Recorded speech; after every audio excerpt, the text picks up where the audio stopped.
नमस्कार सभी को। जैसा कि आप जानते हैं अभी तक आप पढ़ रहे थे अनिश्चित समाकलन, फिर उसके बाद हमने प्रश्नावली 7.9 और 7.10 अपनी शुरू की। उसमें निश्चित समाकलन आपको बता दिया गया है क्या निश्चित समाकलन होता है, किसे निश्चित समाकलन कहते हैं। आज उसी में हम आगे बढ़ते हुए 7.10 लेंगे। इसमें हम 3 प्रश्न दे रहे हैं, पहला, तीसरा और पांचवा। तो आपको जब इनको सॉल्व करेंगे तो इसमें करना वही मेथड से है जैसे आप पहले से इंटीग्रेट करते आ रहे हैं।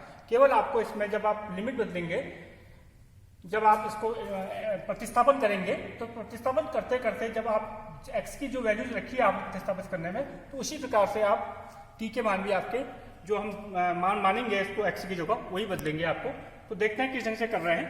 तो देखिए, जब आप इंटीग्रेशन देखेंगे 0 से 1 x/x² + 1 dx आपको मूल प्रश्न दे रखा है। लेकिन अब जब आप देखेंगे कि ये कौन सी विधि से होता है, आप देखेंगे कि ये प्रतिस्थापन विधि से जब होता है, तो जब प्रतिस्थापन विधि से हम मानेंगे तो उसी प्रकार से हमारी इसकी जो हमने प्रतिस्थापन विधि में माना है x का मान या किसी फलन पार्ट का मान माना है, तो उसी हिसाब से हम उसका लिमिट का मान भी हम उसका चेंज कर देंगे। तो देखते हैं कैसे होता है।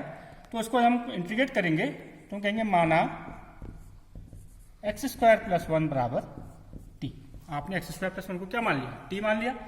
तो क्योंकि आपने इंटीग्रेट करना है तो आप 2x dx = dt आप करते आए हैं प्रतिस्थापन विधि से। तो x dx = dt/2 इतना आप करते आए हैं। तो अब समझने वाली बात यह है कि प्रतिस्थापन जब विधि द्वारा जब x² + 1 को हम t मान रहे हैं, और आप देख रहे हैं यहाँ पर लिमिट क्या है, 0 और 1 है। अब लोअर लिमिट 0 है, अपर लिमिट 1 है। तो अब हमने जब क्योंकि t माना है तो अब हम लिमिट का मान भी t के टर्म में ही लिखेंगे, यानी कि अब x के मान हम बदल देते हैं। तो हम लिखेंगे x का मान जब आपको दे रखा है 0, जब x का बराबर 0 तो t का मान कितना आ जाएगा, t बराबर आएगा 0 - 1 यानी कि 1 आ जाएगा। सीधी सी बात है। फिर लिखेंगे आप जब x का मान आपको 1 दे रखा है, जब लिमिट अपर लिमिट 1 दे रखी है, तो अब t के टर्म में क्या आ जाएगा, 1 का वर्ग - 1 = 2 यानी कि t बराबर आ जाएगा आपका 2। तो अब आपके मूल प्रश्न जो बदल गया प्रतिस्थापन द्वारा, जो मूल प्रश्न आपका बन गया, आप प्रतिस्थापित होकर लोअर लिमिट आपकी बनी है 1, अपर लिमिट बनी है 2, और x dx का मान dt/2 है। तो मैं इसको 1/2 बाहर लिख देता हूँ, अपॉन x² + 1 को आपने t माना है। अब आप सिंपल सा क्वेश्चन है, आपने पहले भी किया है, integration of 1/t log t हो गया। तो log t और लिमिट क्या है 1 से 2। अब आपको पहली वाली एक्सरसाइज में बता दिया गया था, पहले upper limit minus lower limit रखी जाती है। तो हम इसको सॉल्व करते हुए 1/2 log of 2 minus log of 1। अब log 1 आप जानते हैं 0 होता है, तो कितना आ गया आपका आंसर 1/2 log 2। तो यानी कि डेफिनेट इंटीग्रल का एक निश्चित उत्तर आएगा आपका इसका, जो किसके बराबर आ रहा है, हमारे 1/2 log 2 के बराबर। अब इसके बाद हम चलते हैं इसके तीसरे प्रश्न में। प्रश्न है sin inverse 2x/1 + x² dx। तो इस ढंग का प्रश्न आपने पहले भी कर लिया है, पूर्व की प्रश्नावली में कर लिया है। केवल इसमें नई चीज जो ऐड है वो लिमिट है, और उसमें हम देखो किस ढंग से लिमिट बदलेगी, हम देखते हैं इसमें। तो इसमें आपको पहले ही बताया गया था कि ऐसे प्रश्न में जब साइन इनवर्स इस ढंग के होंगे तो उसमें आप साइन इनवर्स आपने इस ढंग से करना है कि इसका साइन इनवर्स हट जाए। तो देखते हैं, आपको पता है x = tan थीटा रखते हैं इसको, माना x = tan थीटा।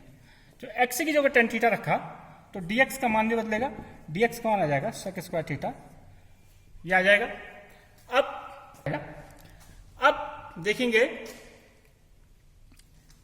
कुल मिला के जो प्रश्न बना आपका ये बन गया 0। इसमें लिमिट भी बदल देते हैं। जब x = 0, लिमिट देखेंगे x का वैल्यू 0 है तो tan थीटा की वैल्यू कितनी हो जाएगी, 0 हो जाएगी, यानी कि थीटा बराबर कितना आ जाएगा आपका 0। और जब x = 1 तो tan थीटा का मान 1 आ जाएगा। आप जानते हैं tan थीटा का मान 1 कहाँ पर होता है, π/4 पर होता है। तो थीटा की लिमिट क्या आ जाएगी, π/4। तो अब देखेंगे कुल मिला के जो प्रश्न बना आपका ये बन गया 0 से π/4, लोअर लिमिट 0, x के जो 0, तो ये बन गया 0 से π/4 आपका लिमिट चेंज हो गई। Sine inverse 2 tan theta upon 1 + tan² theta और dx की जगह जो बना था आपका ये आया था sec square theta d theta, sec square theta d theta. अब देखेंगे आप जानते हैं 2 tan theta upon 1 plus tan square theta sine 2 theta का फॉर्मूला होता है, तो ये बन जाएगा आपका 0 से π/4 sine inverse sine 2 theta sec square theta d theta. तो देखेंगे तो ये कैंसिल हो गया आपके, तो आपके पास जो नेट आंसर बचा आपके 2 बाहर ले लेंगे, 0 से π/4 theta sec square theta d theta.